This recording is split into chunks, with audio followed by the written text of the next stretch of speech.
Alrighty, so Opulence. This big old pile of gold. What's it say? Long ago, King Dazar had his golden treasury enchanted so that it would rise against anyone except its rightful owner. Many an unsuspecting thief have been slain by the very riches they coveted, serving as an important lesson to those who would steal from the throne. In order to survive the battle with the Opulence, what was its original name? Its name changed during the beta. I think just Opulence. No, it was called like the Treasure Guardian or something, I thought. Yeah. Oh, yeah, yeah. Or like the Treasure Room or Treasury Guardian, something along those lines. Yeah. Yeah, they gave him a good, like... boss name. Yeah. But players will split their raid into two groups and battle through the trapped hallways guarded by ancient Zandalari constructs to loot the Zandalari crown jewels, using their magical power to overcome the Guardian's overwhelming strength. Which there's 1 for tanks, 3 for healers, and 4 for DPS. Is that correct? It's diamond for tanks. Yeah, one for tanks, 2 for healers, and 4 for DPS. And 4 for DPS, yeah. Even though I wonder if any of the DPS ones can be picked up by healers, or are they all role locked? We're probably going to want to keep the healer stuff with the healer stuff. Yeah. I just don't know if there'll be some shenanery where you put any of the buffs on healers too. I don't know if you can click them though. That's why I don't know. Yeah. Chat says I like bling elemental. All right, fair. Yeah. Great help, guys. Sure. Zandalari crown jewels. Each player can pick up 1 crown jewel after and during phase 1. Well, phase 1 is just the Zandalari crown jewels. This is the run phase where you split the raid group into half, and you do the exact same thing that the Alliance did in part of the war campaign. Is you go through those multi rooms, and the traps are almost the exact same thing. They are the same thing basically. Yeah. It's just each boss does a little thing here and there differently. Yeah, the Guardians do something different. The room traps are the same, like the stuff on the ground or the flame jets. And the different thing is that to go through room to room, you chunk the Guardians by 10% health. I believe that is when they move between room to room. I don't think it actually lists. Oh, right in the vault. Yeah, and the 2... oh, I guess they're named. Yeah, the Hand of Zashi and Yalat's Bulwark. Even though... they have the same 2 major abilities, the Consuming Flames and Overload. One has Volatile Charge, and one has Flames of Punishment. The Flames of Punishment room, I believe that is the melee room, or melee-focused room. I believe, because that's the one where you have to run around the ad. That's the one thing I was looking at. I don't know if we were going to be putting up certain group compositions more heavily swayed towards the rooms, or are we just going even mother style, or... because the long and short is that this fight seems like it's 80% the split, because stage 2 toppling the Guardian is just a Zerg. Well, Zerg with a few mechanics here and there. Sure. And just making sure. It's like Blast Furnace. For the most part, yeah, exactly. Actually, It's just, that's a really good example. Because the Blast Furnace fight was, what, 7 or 8 minutes long? But then the first 6 minutes of it was doing with the actual furnace, then you just Zerg down the Molten Guardian guy. I mean, it's the same model, too. Just a reskinned model, even though this one is really neat that the gold coins are pulled up towards the middle, and then they fall off them and they recycle. But it's still the same side of golem-y, fluid-y model there. But... yes, exactly. the over-under on that is just figuring out what group splits in the first part. And in Heroic, so they don't have... look here. Okay, so they only have 3 abilities each in normal. So the Volatile Charge, Consuming Flame, or Flames of Punishment, Consuming Flame, both obviously keep having Crush. In Heroic, we add the Overload mechanic, so... but the Crush one is just Mogushan vaults. Its hand equals the side it crushes on. Move left or right. It's mostly a melee tank mechanic. Just don't get crushed. The consuming flame one is that it's the room you leave. Lights on fire. Just don't go back to the other room. Not a big deal. And overload added in heroic is that overloads at low health, periodically damaging random enemies for an amount and empowering the flames of punishment or volatile charge. So this is the execute mechanic when you're in the final room. And I believe there's... Do you take the Guardians through 4 rooms? I think so. I didn't really have time today to do videos or get us videos and that, so that's what I'm kind of hoping like Sloot or Daki will do for the next 2 days is get us a video. If not the mythic logs, but I believe it's either 4 rooms and then the final room, or it's 3 rooms in the final room. It's one of those 2. Because it's 10% HP moves to the next room. But I don't know how much HP they have when they go to the final room, because it's on rails based on HP. Yeah, and then we're supposed to kill them before Opulence does his thing where he like absorbs them both.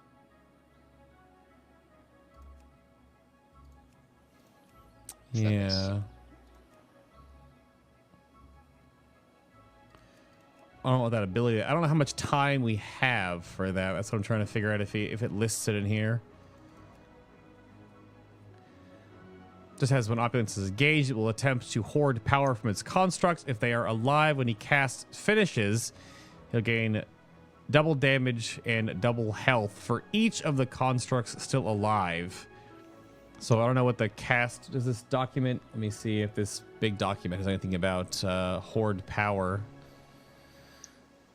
Because that sort of determines, because that's the other part of this that doesn't really go over. Like, I listened to Alex and Laws talk about this fight, but obviously PTR stuff, they couldn't really get to the final part of the encounter properly because the consuming is kind of like broken. Well, the consuming flame, the flames of punishment, like the cone you ignore, would hit you even though you're not in it, kind of a deal, because PTR.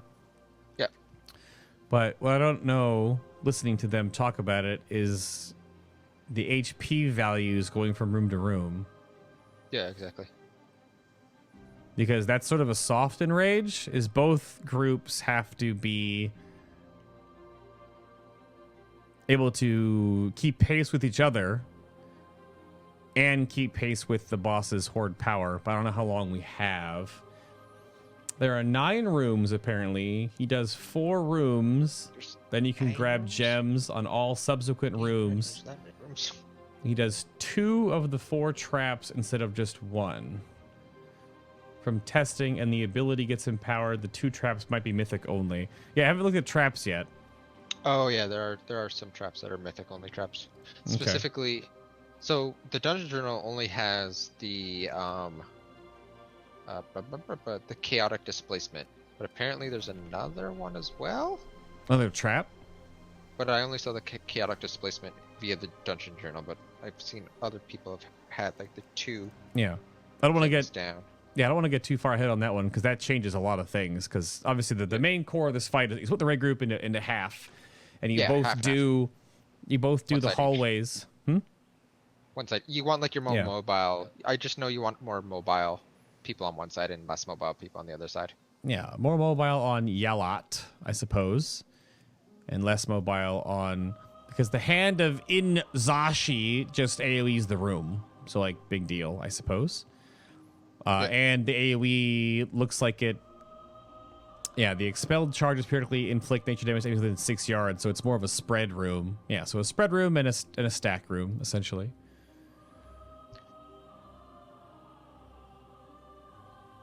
Exactly. So, yeah. But if it's, I don't know, 9 rooms though.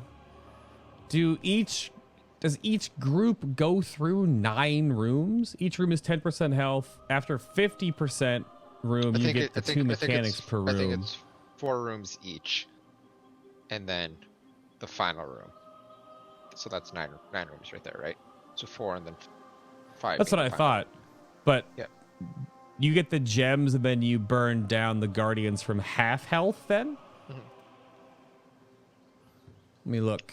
You can look at the map. Let me see. The Halls of Opulence. Oh, no. Yeah, I totally... Yeah, pull the map up. We could start in the middle and we can go straight to the boss. Or, yeah, you go right and you go left. Yeah, it is 1, 2, 3, 4, 5, 6, 7, 8, 9. But this ninth room doesn't have anything in it, it doesn't seem like, because it looks like these large rooms are where you fight the boss with their empowered abilities. Mhm. Or is the empowered ability, does it start at a certain health regardless, and you just have so many rooms before? Yeah, the map definitely has 9. I mean, 3, 6, 9, 3, 6, 9, and then the boss is in the middle.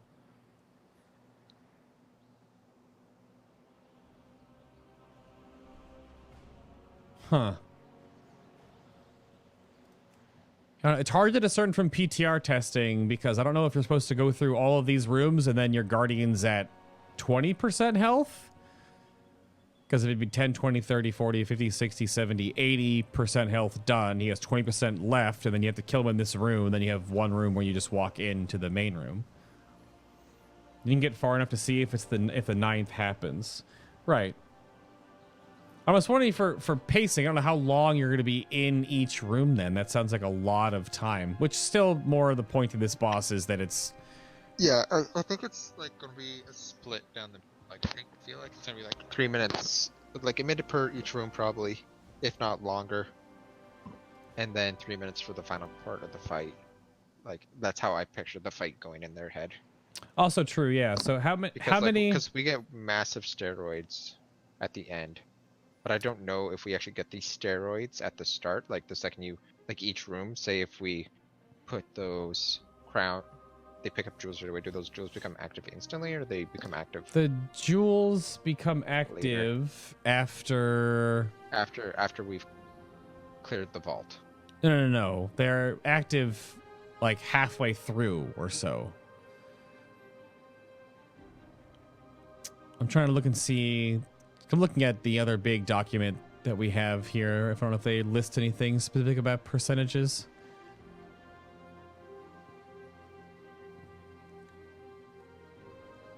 Yeah, you do 4 rooms, then you grab gems. And all subsequent rooms, there are 2 of the 4 traps instead of 1. Okay. So you do 4 rooms with nothing, and then you'll do all the remaining rooms with gems. So that does speed them up exponentially due to what the gems do. And this will obviously come down to a very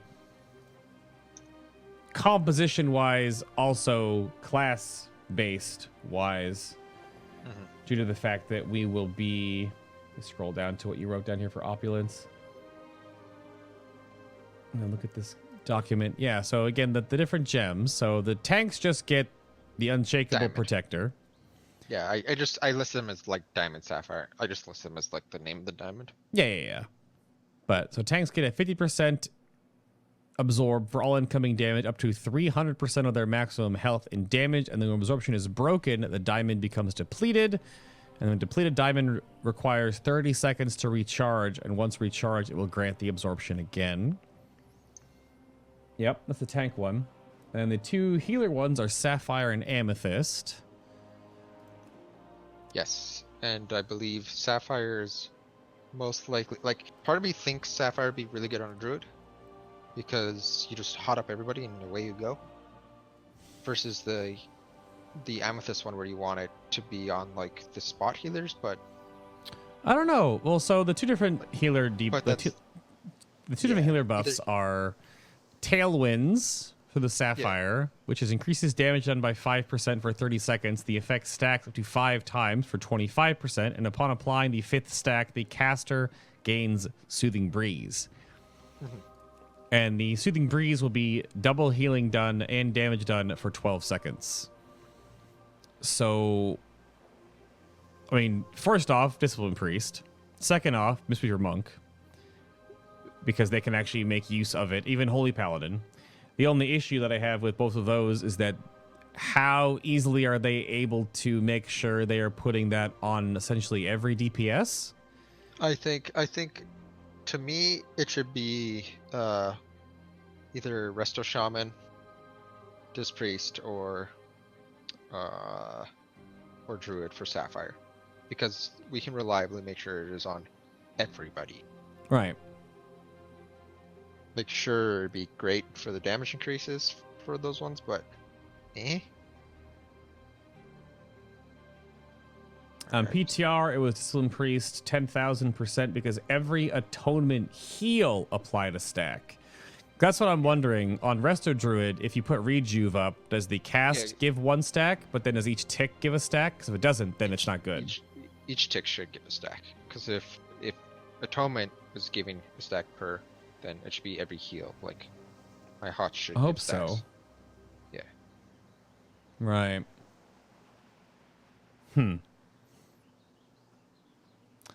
So we'll have to see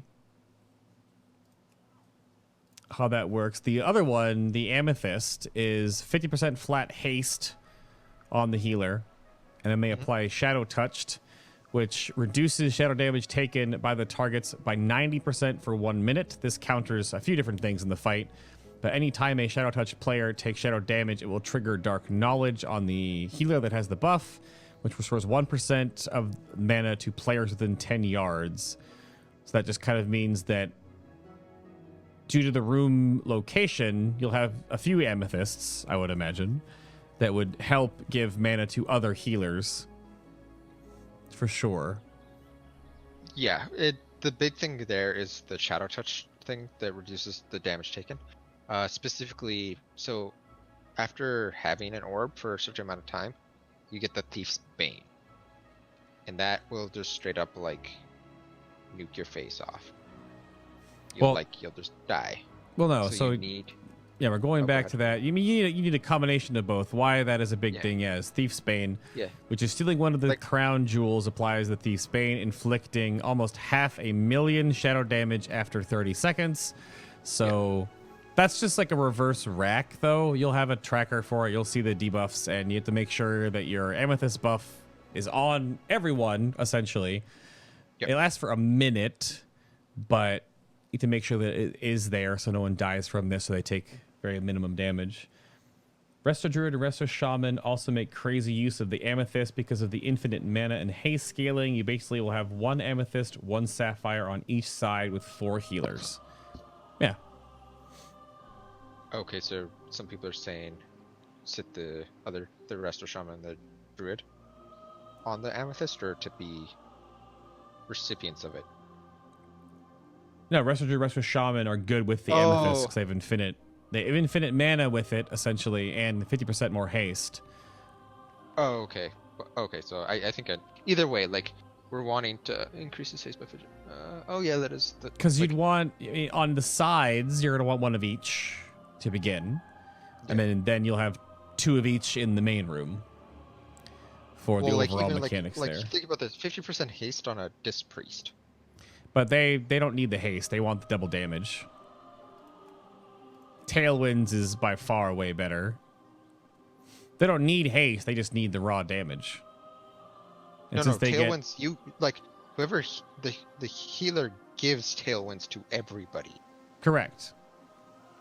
So he'll get, the Disc Priest is going to have Tailwinds no matter what. Yeah, but I don't know. Yeah. No, that's how. I don't know which. Yeah, no, I don't know how. Can you have the other gem buff while carrying the other gem? Yes, you can. At least I that's my assumption, right? Because the whole point of this is you want to position people properly to make sure you're buffing them this way and that way. No, because the clarification here is that the Tailwinds buff is everyone. Soothing Breeze is only the gem carrier. The caster gains This effect stacks up to 5 times upon Yeah. applying the 5th stack. The caster gains Soothing Breeze. Yeah, only the healer would gain the double damage, double healing. So that's why Yeah, like but, its like- discipline would have to have the sapphire. Well, see, even like 100% healing on a druid too is really either like that's like this is like testing stuff, right? But like part of me feels like No, because this I mean, priest. Resto Druid could make use of it. The thing is, the Resto Druid uptime on Soothing Breeze would be interesting because the only way that would matter that you do damage is if you cat weaved. Because you're not going to just sit there and cast spell. That's dumb. You're going to cat weave. Cat weaving is boss. You right would now. toss. You would just rejuve and wild growth your face off. Put an F-load down. Get Spring Blossoms in there because that might continuously stack Tailwinds as well. And then you cat weave. Yeah, exactly. Because I know, for instance, like the Dark Knowledge, the 1% mana, like basically you have like one healer there, and another like all the healers stand together pretty much. Yeah, in well, order they'll to be increase. side oriented for sure. Yeah. Because you want to stack quite a bit, I believe, in this. Because like when the boss starts doing greed, for In the example, like, that's opulence gonna- phase, for sure. Yeah, Except the people that's- that are standing out with the crit buff, which we get to in a moment. Yeah. But I'm pretty sure that the way the rooms are going to be split, I think it's going to be one sapphire on the left side and one amethyst on the left side, and one. Yep. Like, One I of think- each. I think there's only one of each on each side. Yep. You one of each, so you have 2 of each in the main room. Yep. Yeah. That's totally fine. No, I mean, Peyo's, Peyo's telling me as well. prediction. So, Essence Font, each tick of Essence Font applied a stack per bolt. Oh, perfect. So that's for Soothing Breeze. Yeah. Well, that's what I immediately say. Like, Tailwind, so Sapphire is definitely Discipline Mistweaver. Amethyst is... I think Sapphire's Druid. Well, again, it could be. I'm thinking like the 2 main ones, for sure. See, and I think it's just Druid. Like, that's my opinion for mains. Oh, I don't know. Well, Mistweaver is the Mistweaver having 50% haste is whatever. Discipline is if you're gonna make that argument, it's Discipline, Mistweaver, and Resto Druid then. But only if that Resto Druid's gonna be able to cat weave a lot. Otherwise, there's no point. So Like haste on the shaman, yes. Of Like, course. That's going fine. Shaman, haste Amethyst. on the Paladin. Yeah, It looks like super good. Amethyst is Paladin as well, because then when in this case when Salud goes in to do Avenging Wrath. Avenging Wrath on the Or- boss, he's gonna have a 1 second, if not lower, GCD. Yeah, he'll just nuke the crap out of the boss. If he has any haste at all, if he goes above the 0.75, he's gonna be global locked anyway. So Yeah. Which at Yeah. that point he'll probably will just be global locked. yeah, Soothing Mist or Soothing Breeze on the PTR was double dipping for Atonement. Yeah, that's what I was wondering. Hopefully they fix that, because that would break the mechanic a little bit, but neither here nor there. So there obviously are certain healer hierarchies for these, but that's fine. That'll be sorted. It's 1 per side, depends on the class you are. And then the DPS gems, there are 4 of them: the Ruby, the Topaz, the Emerald, and the Opal. And these are also sort of dependent upon sides. So the overall, though, almost all DPS will probably be grabbing the Emerald, which is while standing still, you gain stacks of earthen roots. While moving, you will rapidly lose stacks of earthen roots. Watching the footage, it's 1 stack per second, and you lose 2 per second while moving, or 1 every half second while moving. So, but earthen roots is just 1% damage done, and the effect stacks, period. Just keeps going. So that's mostly, almost all DPS will have earthen roots with emerald, which is fine. Other ones we have is we'll probably have 1 focused animus ruby on both sides as well, which this debuffs the target Yeah, to and I think you take want increased damage. whoever two-handed, like whoever hits fast and with two weapons is basically what you want for that one, I think. Yeah, well, this seems like the rogue one to me. Yeah, the rogue one, or Because the rogues hit fast, right, for their auto attacks. Well, they're going to probably be subtlety for this. Yeah. So, yeah, this feels I'm very assuming- rogue or arguably feral druid. If we had feral druids, They're they have a rogue 1 shaman. second auto attack, like Yeah. stuff like that. That just debuffs the top. The thing about the focused animus is that it won't stack with itself, but obviously when we get to the boss, if 2 rubies are attacking the boss all the time, you will keep stacking the buff because it only lasts for 5 seconds. So, and I don't know how this with the ruby, if it's not all gonna fall off. I would assume it just stops falling off at 1 per stack, but if the whole thing fell off, that'd be horrible. But I don't know. Yeah. Yeah. Cannot So be given on target more than once a second. So you want 2 rubies, 1 on each side, obviously to kill your guardian and then to kill Opulence. So 1 ruby on each side. Then we have the last 2 ones that are kind of silly. Well, the topaz, yeah, go ahead. No, yeah, no, Have because you done topaz yet? no, the topaz is the stand away from people. So Yeah, and then once you reach 100 stacks, go stand near everybody because Right. you're gonna do like. well, you're it's giving a everybody it's a 100%, right? rotation. Yeah. Yeah, it's like an in and out thing. So no players are standing nearby, which means Yep. should mean 8 yards.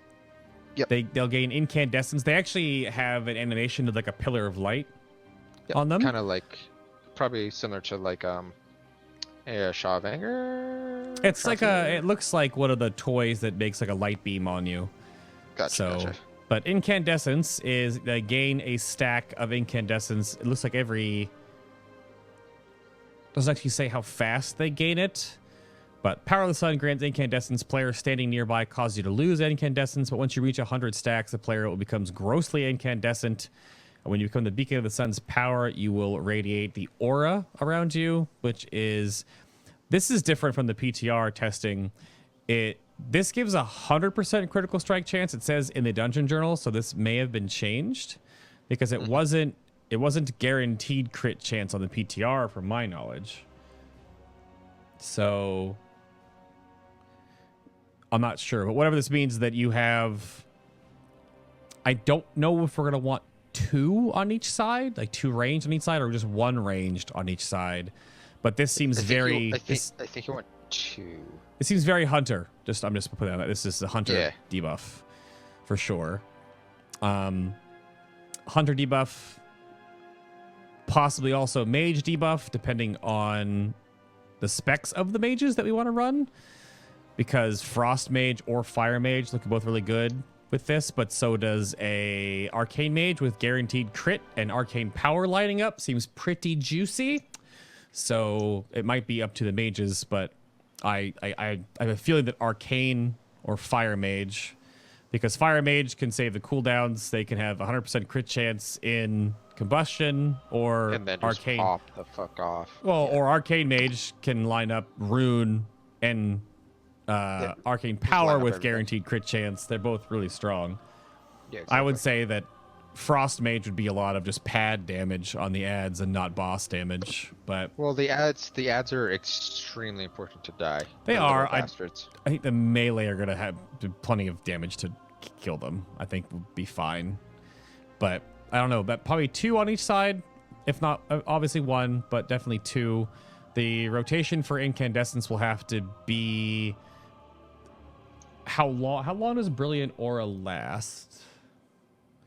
Do we know how long the aura actually lasts? It does not say, no. I would assume it probably only lasts for like 12 seconds or so, because the other one lasts for 12 seconds, the healer one. Yeah. I don't know if we know how long it lasts. Combustion already gives you 100% crit, yes, but if this increases your critical strike chance by 100%, your damage is increased by your critical strike in Combustion, though. It's still more damage, right? Which also makes me wonder about things like Destruction Warlocks, because they get the same hyper crit scaling. There's obviously a couple of things in here that are going to fly off the handle. Oh That's yeah, the whole yeah. point. There's gonna be a lot of. There's like this fight is all about like, do the quarters beforehand and then just pop the fuck off. Well, that's the thing that you have to, because the boss has like, what, 20 billion HP? Yeah, he's got a lot. He's a thick kid. He has more HP than I think any boss in the history of the game. He has so much HP, and this is with Squish. He has a ton, absolute ton, because our damage is getting amplified by multiple expansions worth of multipliers. So yeah, exactly. Yeah, that's the whole point. It's a huge number fight because it's supposed to be silly. It's opulence. That's the whole point. Yeah, that's the whole point of the fight. But what I don't know about incandescence is that the one thing about this is really important to rotate in, and we don't know, because what I'm thinking is if you have 4 people with incandescence, do you actually put 2 of them near the raid to lose their stacks while 2 stay away, and then they rotate in and rotate out to basically keep their critical strike chance on the raid group? Or do you like desync them somehow? Because you kind of want this buff up as often as possible, so you'd want to forcibly desync. Yeah, and those are like the things that we need to like we just need to see. Yeah. Obviously, it'd be easier if there's only 1 per side, but I just don't. If the Brilliant Aura only lasts for like 12 seconds, just kind of like the Tailwind buff does, the 12 seconds. Yeah, you just rotate them in and out, basically. Right. Oh, grossly incandescent is 22nd, looking at the Wowhead spell database. Okay. Okay, that's good then. That still makes me think you want at least 3 of them then. 4 might be overkill, but 4 might be just coverage. Because I just don't know how many gems are on each side, right? So we'll say if we have a rate of 20. And there's going to be... It doesn't... I don't think you have a limited amount of gems. You just click the... Because you don't pick it up. Color. Yeah, you just click whatever color you want. Yeah, I think. Gotcha. I don't believe there's anything. Amount of gems. Yeah. Yeah, Shadow Priest with 100% crit. That's going to be funny. Yep. Yeah. All the they're going to have an auspicious spirit train coming out of them, like never-ending train. I mean, I think of things for enhancement shaman with 100% crit. I can ignore armor, so give me full crit with ignoring armor. Let's go. Yeah. On PTR, you didn't gain stacks while you had the incandescent buff. So it was about 50 seconds to reach 100 stacks, then 20 seconds. You need 3 or 4 to maintain uptime. 3 leaves 10 seconds of downtime every cycle. 4 has overlap. Okay, so my initial assumption of 4 was right. I thought it was 12 seconds, but that still means that right when they hit 100, they get the aura. So that does mean you have to desync them. Because you basically want them all about... Depending on how fast they gain. How long did they say it took to charge it? Pei was saying about 50 seconds to reach 100 stacks, so it's 2 a second then. So you basically, okay, so you just have people going out, like... You have to desync people on a 20-second cadence. Yeah, so you start one and then the next one will start charging at like 20 seconds in, and then you just keep repeating from then on out. Right. Well, Resto Shamans are already going to be at infinite mana on this fight. Is not a resource-based fight. It's silly as fuck. Because every caster or healer will have full mana the whole fight once you get to this phase. And if done properly, every DPS has a stacking outgoing damage amplification and a ingoing, like on their character, damage amp, or Do you know what this reminds me 100% crit. This reminds me of Earth. Earth mode from League of Legends. That's pretty funny. That's what this reminds me of. But so Brilliant Aura then would need a rotation of desynced players by 20 seconds each to have an A, B, C, and a D. You'd probably want to come out of the room with 1, and we'll have to just figure out the 20-second cadence of putting people out to start gaining stacks to have 20 seconds of uptime in the group continuously. Yeah. Yeah. So we'll figure that out. That's what I was curious about this. So 4 definitely sounds right if it's a 20-second debuff, because then you'd have some overlap and always have the buff on the raid. Sounds good. The other and last one is the Opal, which is that you gain... It's each new creature you attack while holding the Opal grants a stack of Unleashed Rage, which, funny they named it Unleashed Rage because this is the Cleaver's Dream. So this is what I will be grabbing on enhancement because it increases your damage by 2% every time you attack each creature. See, I was thinking you may not even want to give it to melee. you just want to give it to your ranged daughters. Well, it depends on how often, because why this works and what the big mechanic when we're talking about opulence here is the spirits of gold. Yeah. And So- they go from probably the boss, I believe, to the edge of the room. Correct. That's how they go. You keep the boss in the middle of the room, more or less, and what he'll do is he'll keep summoning these. Oh god, the spirit of gold is a Shah with the helm on it. It's broken. That's really messed. Anyway, so on top of this fight being already nonsensical, once you have all these buffs going on, it's also a AOE clown fiesta because the boss keeps spawning spirits of gold on the boss. They come out of him and they rotate to the edge of the room. If they get to the edge of the room, they perform the channel gold, which will channel gold from the Dazar'alor treasure vault, causing increased amounts of gold to burst forth and fly around the room.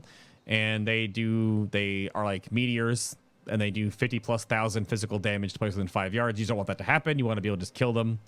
So, yeah, this is depending on how fast they spawn. Like to me, this is the Havoc Demon Hunter. This is the Fury Warrior. This is the Enhancement Shaman. In a way, if we didn't have rogues on the debuff, this would be the rogue one because they would just be fanning into the boss, right? Or Shuriken storming into the boss. I'm going to be Crash Lightning into the boss. The one thing I don't know, do we know about Opal? It's each new creature. So it'll be the boss once, and then every individual ad. I guess you'll have one stack from the hand, the golem, right? The hand or the bulwark. But I imagine he just spawns them over and over and over and over again. So this is the funny one. This one never goes away. So the difference is this one has to hit new targets, whereas the roots, the earthen roots, means you just stand still and never move. But it's a flat damage amp all the time, but if you move, you lose damage.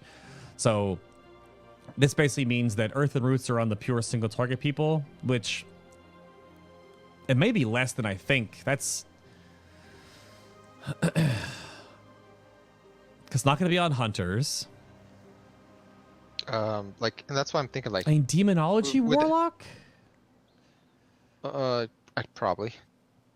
Probably demo warlock because they shouldn't. It depends on how much like standing still people can do, right? Like, would that not be good for a melee where the boss just stands in the middle and you just beat the shit out of him? The thing is, we can't always stand still, which we'll get to his abilities in a moment here because that's the last bit to break down. I just don't know which is better because I don't know how many ads spawn, but I would take. No, the boss itself doesn't do a lot to cause you guys to move. The only thing that's going to cause you to move is going to be the coin shower, which comes from. That's about it. Comes from the ads. Yeah, I don't know. These between Earthen Roots, the Emerald, and Opal's Unleashed Rage, it's very, very spec specific, I would say. It's whichever one can make use of it the most. And like I'm gonna have Blade Flurry up the entire fight, essentially. The same mechanic. That's what Crash Lightning is. So I'll have it up all the time. Or if I have to do this on Havoc, I'm going to be having Immolation Aura and Blade Dance up all the time. So it's good. It's just free damage. But being able to move and lose stacks seems really awkward. But like a Demonology Warlock wants to turret the boss and not worry about AoE anyway. So there's a few that might be good for Earthen Roots. Like a Marksman Hunter would want to just tunnel, but we don't have any Marksman Hunters most likely because they're going to have the topazes and stuff. So they're going to want to probably play BM. So Actually, I don't even know if like the Emerald. Like, yeah, I guess the Emerald, because you'd want the Emerald people to be nearby the Topazes, obviously, because, like, if you get a Topaz coming into the group, right, as, like, the Emeralds have got, like, fully stacked, like, that's beast mode, right? Well, the Emeralds are going to be on the boss in melee range. Yeah. Standing still and not moving. But exactly. I guess, so to figure out, like, the moving thing, since the Guardians are sorted, I didn't go over the traps, but any Alliance player is going to have seen the traps already. There are flame jets on the wall. They just spit fire damage out. There's the Ruby Beam, which the beams just like zap the room and they leave out a flame patch. So just don't. It's like any of the fell mechanics. Like it's the fell mechanic off the third boss in what's the place? Raven place. Last Ravenhold? Nope. Last expansion, Legion. Whoa. I can't think of Legion right now. Yeah. There's the Pulse Quickening Toxin, which does increasing nature damage. This is a room-wide AoE, essentially. Yeah. However, in the room that has the Pulse Quickening Toxin, you want to let your raid fall below half health, because they gain Quickened Pulse, which increases all secondary stats by a large amount for 10 seconds. So to help push that room, you let the raid dip to 50%, heal them up, and then do it again. I don't know how many times you have to do this, maybe once or twice at least, because that's a ton of secondary. It's haste, crit, mastery, and verse by 246 in heroic, and probably more than in that in mythic. So yeah, 261 in mythic, so a little bit higher. But that's just a room-wide AoE thing. And then the other one is the Hex of Lethargy, which just inflicts periodic damage when they move, but it's a dispel. Just dispel it. Just dispel it. I'll do the mythic one while we're looking at it here too, because this one is the funny one. This is insane. Well, yeah. So chaotic displacement on mythic is that an arcane trap will periodically swap the positions of players in the halls. So apparently that's everybody. Apparently it only targets DPS. Is that correct? Let's see if the document says anything about it. Because swaps between the players and creates a chaotic burst. You need the teleport location. Yeah, see, that's not in the dungeon journal. Apparently it does. Yeah, the chaotic burst thing isn't even there, right? I guess when the person gets teleported, they AoE around it. You have to get away from the person that gets ported. That seems fine. It was targeting healers on the PTR as well. Okay. Oh, goody. I would hope/imagine that the chaotic displacements will not start being the traps you get until after you get your gems, though, because that would be real awkward if it happened before you got your gems. So, like, it might not pick it until after you start getting the two trap rooms. So, yeah, that may not be till later on, but. Yeah, that would be interesting. But like for instance, like if you pick up your gem, and then you have two healers on the same side who have with the same buff for the same thing, and you don't have the shadow debuff on that side, that would be rough. Yeah. Or even like, okay, one healer has one debuff. I was thinking like, what happens if one healer gets the one gem and the other one doesn't pick up their gem yet, and then you have two healers with like. Two healers with no gems on one side and they can't pick up anymore. Oh, wait. No, sorry. Yeah. So chaotic displacement isn't a trap. It actually is the whole fight. Yeah. Never mind. It starts in room 1. It's just an aura in the room. Okay. Yeah, it just happens. Well, as long as we have the rolls beforehand, the only biggest problem I think with this one would be that if you... It's just micromanaging the gems more. May not have to say, I'm going into this fight, I'm grabbing the Shadow Amethyst. You might not have to get it. You have to get the other debuff or the other gem for the healer. So you can't just specifically... get whatever you can get. Yeah. Okay. There's a hierarchy of what you're going to pick. But watch the Day Raiders. Yeah, sure. Important that I mentioned a moment ago is that you always get returned to your original room on the neck displacement. You're always ported twice, or at least the PTR always ported you twice. Okay.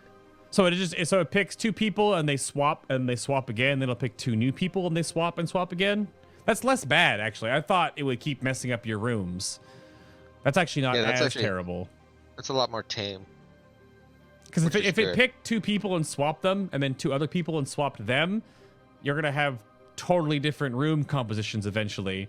I mean, you're trying to at least keep more melee in one and more ranged in the other because of how the mini-bosses are. That would... All of a sudden, you've got all your ranged in the melee-friendly room, and they can't do the mechanic and DPS the guy fast enough because they have to keep moving, and they can't hit the boss. So, okay. That's less terrible, but... Other things to look at here. I'm leaving the mythic one up, and we'll look at Surging Gold. But Liquid Gold, the boss just plops out big, giant gold patches. And basically, you know the mechanic from... It's from... King's Rest? King's Rest first boss. Yeah, same thing. Yeah, exactly. Yeah, you get covered in gold. You get a dot on you for 12 seconds. When removed, it creates a pile of molten gold at a player's location, which inflicts a ton of damage. A mythic difficulty, if a spirit of gold enters a pool of molten gold, they will gain the golden radiance while inside, which makes them heal, so you can't really kill them while they're doing their AoE, yeah. But because the spirits of gold directly, like I think they spawn from the boss and they go straight to the edge of their room. Yeah, they try to go to the walls to bring gold down on us, yeah. Exactly. To do their gold, to do gold burst is what they do. I don't really know if they're gonna not die if we have buffs properly worked out, though. Yeah, they should just like die. They should be obliterated. Yeah, absolutely. Yeah. But if they ever got out of control, that's the problem. But that's the side point is that we're putting liquid gold on the outside of the room, which not necessarily putting it on the outside of the room. I think we're going to want to try and stack it in one specific area as much as possible. Well, and then have like your grips or kill targets. But like I don't know if they're CCable or not CCable. I don't know if we're going to be able to. I mean, if the instance of the molten gold is coded to not stack, then yeah. What I mean is that if you put 3 in the same place, is it still doing 90,000 damage, or is it doing 300,000 damage? Because that depends on the effect. Because that's like a Gorfine thing. Back when we did Gorfine, right? We would put our crap on the same crap because it doesn't overtick. So if it does that, then we can do that. Because you can take a tick or two and then be fine and then just get back to the boss, which is also the thing about the roots stacking damage, which is why I don't know who's going to have the roots, because once you have liquid gold, you basically lose your whole damage stack. Because you have to move, which is why I don't know if you would just not take the other one, but I guess it depends. If you're a demonology warlock, you could stand in a certain location where if you got liquid gold, you wouldn't move to keep your damage amp going. But then is your damage amp more important than getting the crit buff with the raid? Because you have to be close enough to get the aura? I don't know. Oh yeah, I think everyone will needs to know how to do both sides because of the teleport. So doing heroic one side and then heroic the other side. Yeah, have people, because on heroic I bet we can kind of just like mongo the non-melee versus melee room so people can see it because they have to know what is going on. Even though the bosses are mostly the exact same, it's just their key ability is quite different.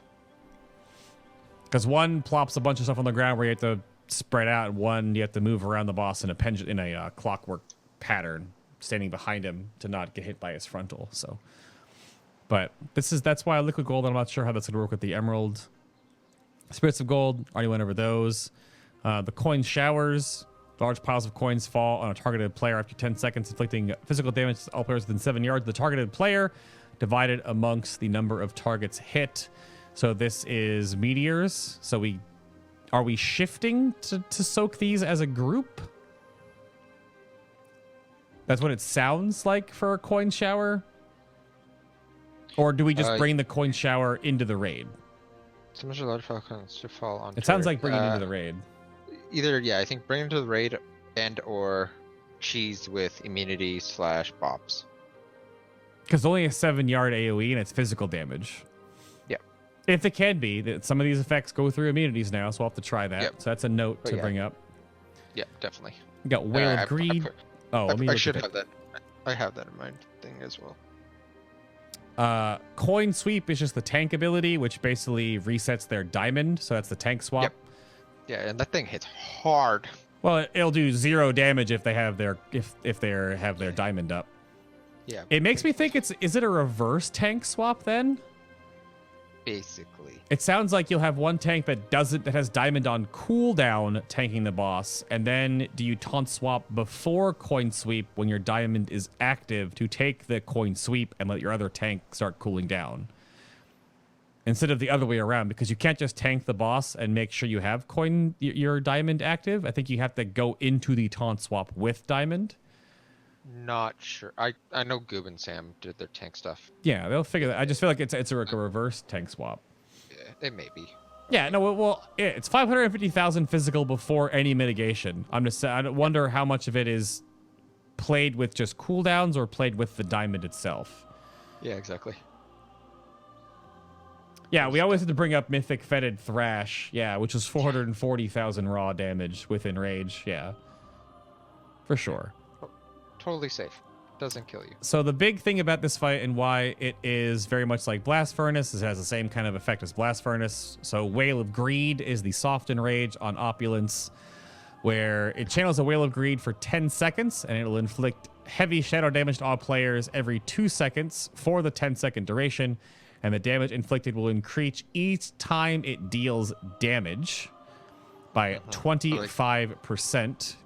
That's a lot of damage. When he completes the actual whale, he does 20% more damage, period. And then, of course, that'll affect everything else. But the whale, do we know how much the... That's his Enrage. Well, but he'll do this multiple times. Yeah, because like that will just eventually kill you. It doesn't say in this document how much damage the ticks go up by. So if it starts out in Mythic at 88,000 every 2, how much does it go up by? No, I know. I haven't gotten to that part yet. Yeah. But like that's a lot of damage. Well, but we all take... At beginning, we all take 90% reduced damage because of the amethyst.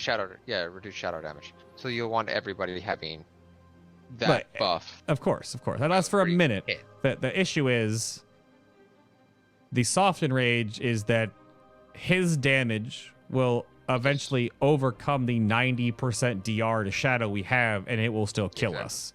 Yeah, exactly. That's the numbers on this fight are just stupid. The numbers in this fight are like Legion end of expansion numbers plus. Mind-boggling to figure out. They're big numbers. Numbers to look at. But too many numbers. It doesn't say how much it goes up by on each tick. Because what does it go? Does it go 88,000, then 100,000, and then 120,000? Like, what does it go up by on each tick? Because it ticks 5 times.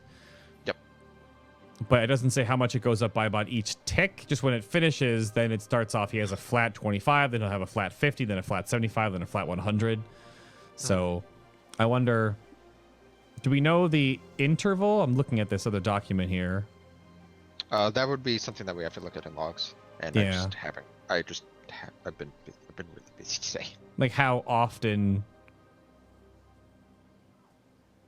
those are coming in.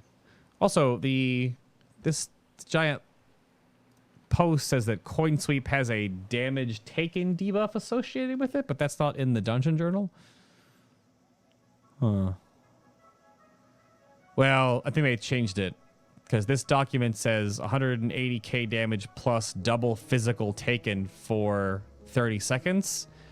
Now it's just 550,000 physical with no debuff. So I think they changed it to be just front loaded with no debuff nonsense. Because the tanks already have to deal with their own debuff essentially in the diamond, which is or isn't up. So,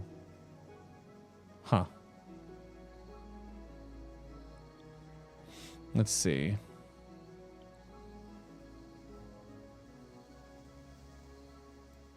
It's also a weird part. There is a strat I wonder about. The splitting the group into 2 probably has to be done earlier on, but there is that note in this document about how you can just take the whole raid on one side and just kill one of them if you cannot kill both.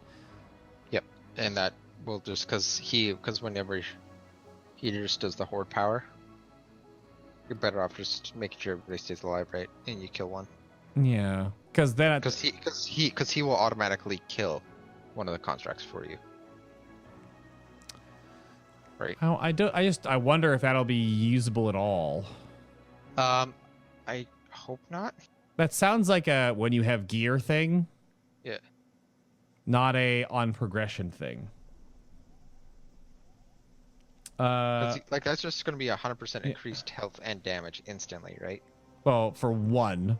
Otherwise, it's 200%, which would be a whole triple. Like 200% is too much, but like. If you can kill the boss with 100% increased damage and 100% increased like health, like that's a lot. Yeah, it's just like a gear Zerg thing. I don't think the aura effect. Oh, go ahead. Yeah, I was gonna say it may be Zergable, but we're unsure. The spell data from Whale of Greed says 20% value every tick. So Whale of Greed starts at 88,000 and will double in damage on the final tick each time. Okay. And then go up by a base amount of 25% each time it finishes a full cast because of greed. Gotcha. So we can assume that's like probably a minute long. Like that's a minute cooldown ability. It's very possible. Minute between casts. But Yeah. we have to look at some actual stuff to figure that out. But that could very well be the case.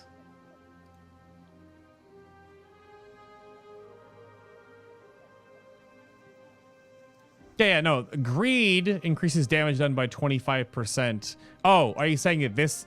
Because this is 25%, but you're saying the Whale of Greed aura is 20. So those are different... Two different things. Meaning it ramps from 100% to 200%, then gets 25% buff, and then the next cast is 125 to 250%, etc. Oh, okay. Yep. Oh, okay. The greed... the greed aura may be affecting the aura that affects the damage instead of just him flatly. Okay. Either or, you're only going to be able to survive so many full casts of Whale of Greed before even your 90% reduced shadow damage, you still just fall over and die. But the first two will probably do nothing, and then you're probably looking at like soft raid cooldowns for like a third or a fourth, and then heavy for like the fourth and the fifth, and then that's it, right? So, or how often it casts. You might have to do raid cooldown starting at the third, or something along those lines. I mean, because you have infinite mana. The big thing about this, even though the numbers are silly, you have to really make sure you handle your gems, your crowns really well. Otherwise, you have a big problem. Yeah, there's only two things added on Mythic. It's the chaotic displacement while you're in the rooms where you bounce back and forth. Not a whole lot, actually. Now, is chaotic displacement still happening when you're fighting the boss itself, I wonder? Like when you're in the actual hall with the boss. That honestly, like, it just wouldn't really make sense if it was. Well, it could mess up your crit group buffs and stuff. Yeah. Yeah. Oh, yeah. Like, it's just more of an annoyance than anything, right? I don't know. I haven't... Salud's the guy that digs up all the logs, so... Yep. Or you can look at later. Yeah, if they Yeah, want it to be just- relevant soft enrage damage, it has to cast super frequently or stack damage independently of the greed damage buff. Yeah, I don't know. Either or, it's going to go up, because otherwise the fifth cast's final tick is still only... Wait, only 4k? It's not going to be only 4k. It starts at 88,000 damage. What 4k are you looking at? Talking Doing to me? math. No, I'm doing math in chat as we do this. Oh, gotcha. There. Oh, after the 90% DR, you mean? Yeah, I think that's probably wrong. Yeah, 90% reduced damage. I mean, it could be almost a constant. Maybe he Whales of Greed constantly or almost constantly. So I'm not sure. It seems like it has to be very, very frequent. I don't know if I can tell by watching the PTR footage I've seen, but obviously that could be tweaked. Even then, 40k is not that much with the raid CD. Right. I just don't know how long that phase is supposed to last. I would assume the opulence part of the fight when you're actually fighting him is supposed to be probably 30% of the encounter. I'd reckon 30 or 40% of the encounter. Yeah. That's like my guess. It's probably like 60-40 or 70-30. Yeah. It's Blast Furnace. Yeah, exactly. Probably the same designer that did Blast Furnace. They're so similar. In instead of having us get gems like we're doing in Opulence in Blast Furnace, we put debuffs on things.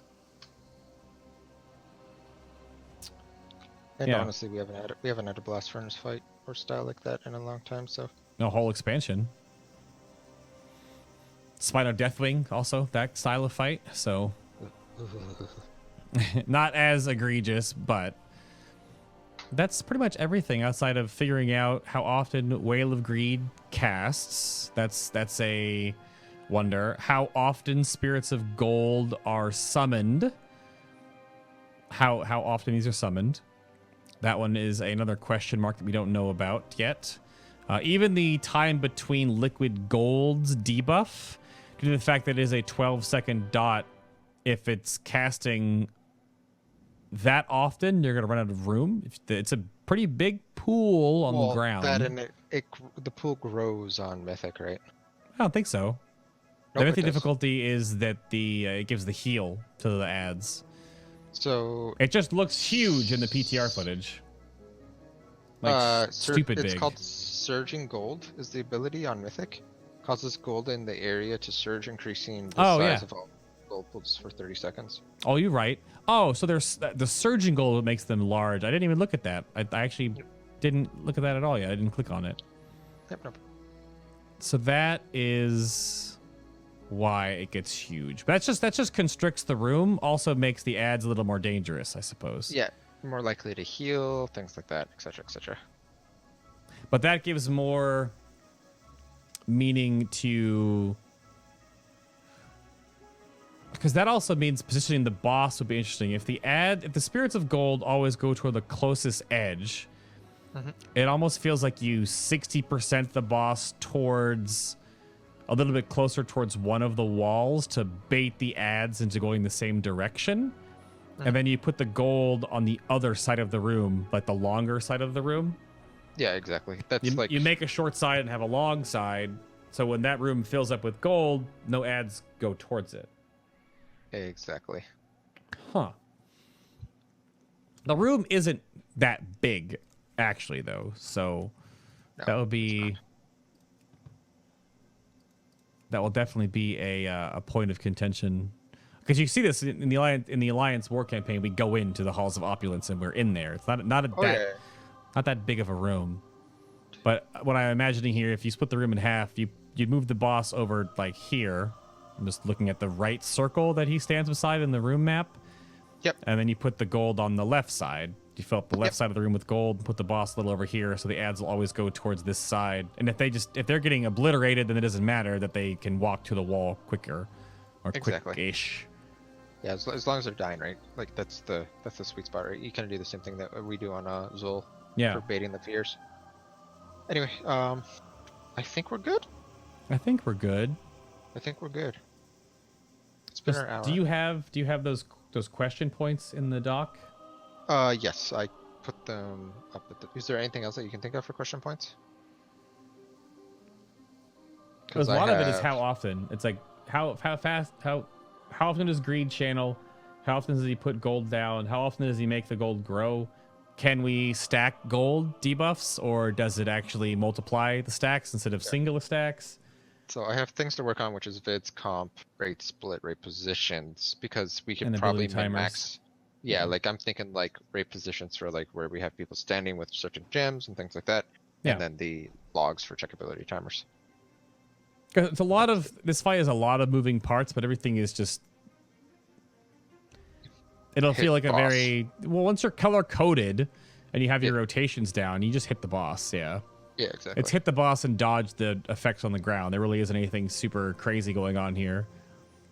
Yeah. The craziest thing is the chaotic displacement in Mythic, just because it's going to be disorienting for a moment. Just how fast the ads die. So, yeah, that sounds good to me. Cool. Yeah, I'm looking in chat to make sure I didn't miss anything else. It's mostly just Peo bouncing forth back and stuff with us based on the PTR testing. Nice. But a few things definitely came out of there, but I think that's should be good. So that's gonna do it for the Opulence raid boss breakdown. But a lot of moving parts, like a ton of different things, but at the same time, it's not that much stuff. Once you just you dodge, you stand still. This is the hardest part: is the crystal stuff, the gems. There's a couple of gems that are really, really, really important to make sure that their uptimes or their buffs are taken care of. Definitely a super important part of the fight, but that would be Opulence.